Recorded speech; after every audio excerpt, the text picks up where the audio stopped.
All right, guys, we are back in my garage for another video. And my garage today is at the PRI show. So we are in Indianapolis, Indiana, and this is a trade show that they host once a year to try to help get people out here so you can see different parts from performance companies. So it's kind of like SEMA, except it's less focused on, show cars and stuff like that, and more focused on performance, racing, upgrades, machining, equipment, stuff for race teams. So we're gonna walk around and see what we can find. Hopefully we'll see some cool stuff for B58, S58, really any cool stuff I'll share on here over the next 2 days. And yeah, hopefully you guys find this video useful.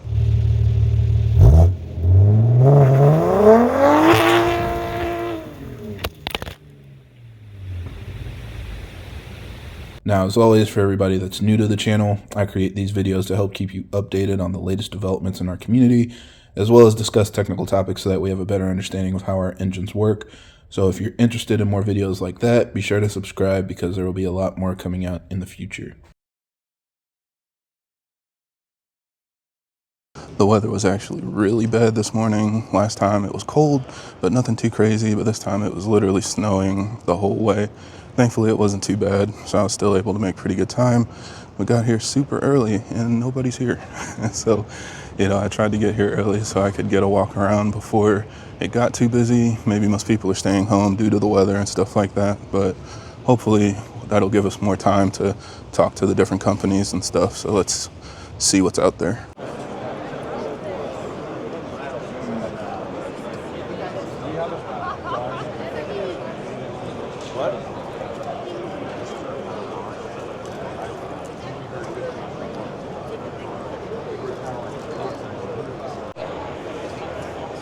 So I'm at the ARP booth and you can see the different series of bolts that they have. And a lot of people will tell you don't run the 2000s, just run the 625s. And I know these are rod bolts, not head studs, but if similar principles apply, you can see why the 625s are so much better than the 2000s. So that's pretty telling.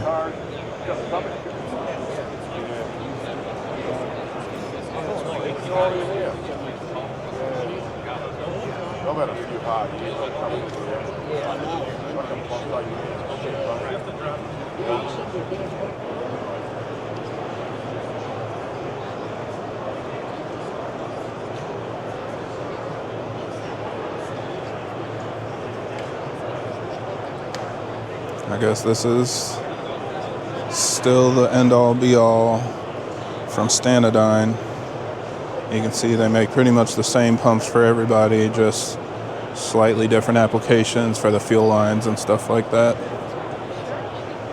So we'll see. Maybe more will come out next year.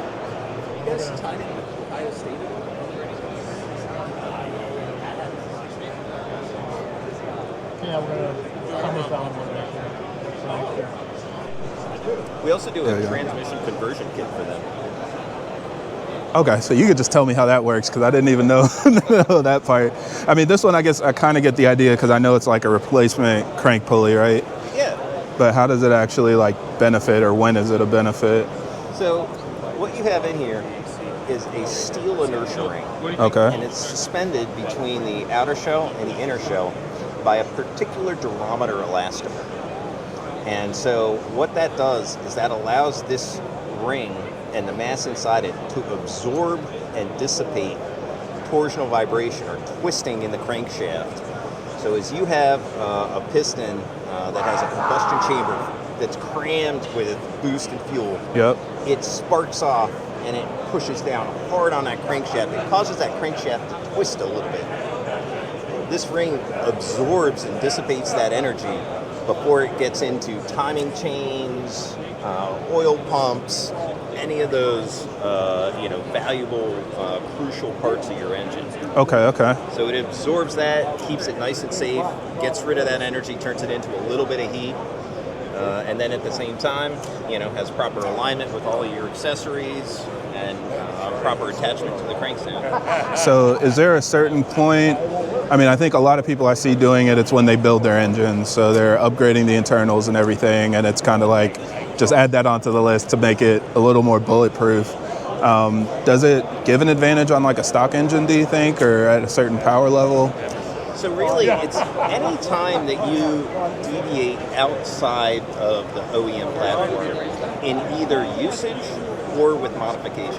Okay. OEM dampers are tuned for your normal, 800 RPMs to 3,500 RPMs. Sure. What you see with like a normal automatic transmission. So as a car, cruises through the gears, you see that moderate RPM. An OEM damper works well for that application. Right. But once you tune it, you move the red limiter up, you start shifting at 7, 75, 8. That damper is, like factory damper, is well outside of its range. Makes sense, yeah. But what we do is we run elastomers inside and outside that are suspending this, and that allows us to tune for the entire range of RPM. So we're covering all of that vibration and the harmonics at that 8 grand shift point. Yeah. Or if you happen to miss, like I do sometimes, and Never have a happens. rev limiter, Yeah, of course. you've got some extra insurance in your corner. That makes sense. And I think because there's a lot of guys trying to push the stock engine, running really big turbos, and then they raise the rev limiter to get like the little extra bit up top. So, okay, that makes sense Guilty. too. Yep, been there. And then, okay, so what was it about transmission conversion, or what were you saying about that too? So we also, this is a kind of a demonstration. This is not the B58 kit. Sure. But this gives you an idea of some of the stuff we do. We basically set it up so that you can put a Turbo 400 race transmission behind a B58. Interesting. So if you get to a point where you can't deal with the shifting of the trans, the computer is too slow. Or frankly, you probably just don't want to. The software you can't keep yeah. up, or any type of that, or if you're trying to do an extreme drag and drive type setup and you want that reliability of a transmission that you know can be built for 2,000 horsepower with off-the-shelf parts. Right. Then these types of setups work out great for it. Wow. Now this one's particularly actually for a K-Series Honda. Okay. So that's a whole different bird. But same idea. But we do it for the B58 as well. And amazing. So you can put together a torque converter, normal Turbo 400, bolts right into the back. Okay. And I got to ask, it's probably an annoying question because most people probably don't care, but does it work for all-wheel drive, or do you think there would be an option to make it work? So that would be up to you to engineer. Figure that out, yeah. That side of it. The way we set them up is for rear-wheel drive. Definitely, sure. But the beauty of using the Turbo 400 is that there is no shortage of aftermarket support for it. That's fair. And you will find any number of all-wheel drive, four-wheel drive, different transfer case options that can go on the back of a Turbo 400. Makes sense. And you look at all the different motorsports, combinations and things like that. Truck pulling, monster trucks, little sling trucks, mini trucks, stadium trucks. Sure. There are all kinds of different transfer case options. So probably at least something you could piece together, and So, yeah, that makes sense too. Oh, now I'm really glad I stopped by. I know a lot of people were talking about that because, we have built transmissions, of course, but it's a big limitation. A lot of people are chasing software options to try to optimize it, but that does seem like it would bypass a pretty big bottleneck. That's what we've seen with the couple that we've done. That makes sense. So, yeah, they go quick. Awesome, man. That's perfect.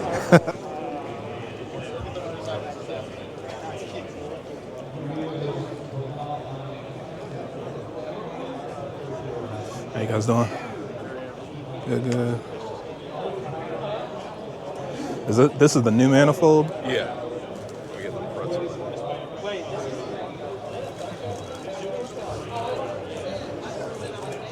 Is anybody running it yet? Or is it just came out? Okay. We were talking about that because we're seeing more and more people switch over to the air-to-air and stuff, so I guess we'll see who's running it next year.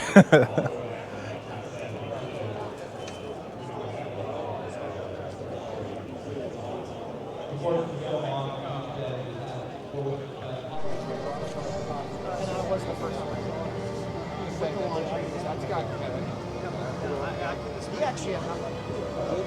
I can show me. Yeah, show me. I just Googled these last week. I didn't find y'all's Yeah, name. so this is the brand new one we just released. This is the pre-production model. These ones are high quality and now Outside of the build issue, did we like this? I love your channel, man. Oh, I appreciate it, dude. How you doing? Doing well. Nice to meet you. Nice to meet you. Oh, and they're showing it off.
Donnie. From, oh my God, what's his name? Yeah, I was like right on the line. I know, yeah, but I'm trying to remember the name of the shop.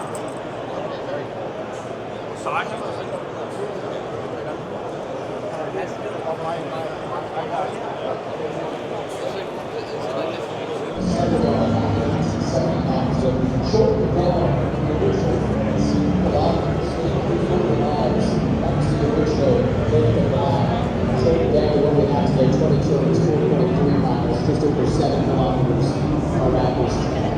As the building's is attracting that goes around the Belgian countryside, touring the different small towns in the area, sometimes like as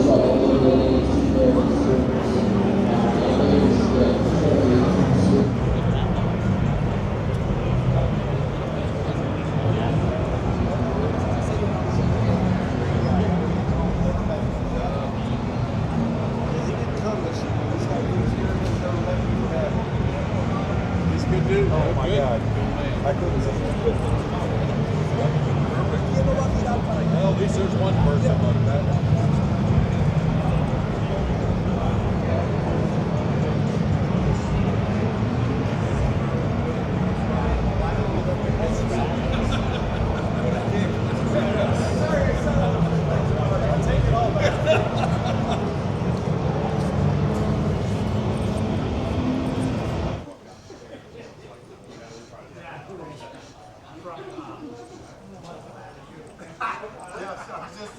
I was just trying to think of that one. What's another?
All right, well, that was it for day one. So got some good footage today. I think we found out some cool stuff. Not a whole lot, just because I kept getting stopped by a lot of you guys. I met a lot of people today.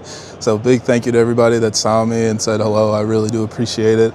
That was pretty cool, you know, to meet you guys just out here walking around and all of us looking for the same thing. But we'll see what tomorrow holds. I'm not sure if I'm gonna have enough videos to kind of splice this all together and make 2 or 1. So if this video is only halfway over, then yeah, you'll see me in day 2 in about 5 seconds. If not, I guess in the next video, you'll see what else I saw tomorrow. So stay tuned for more.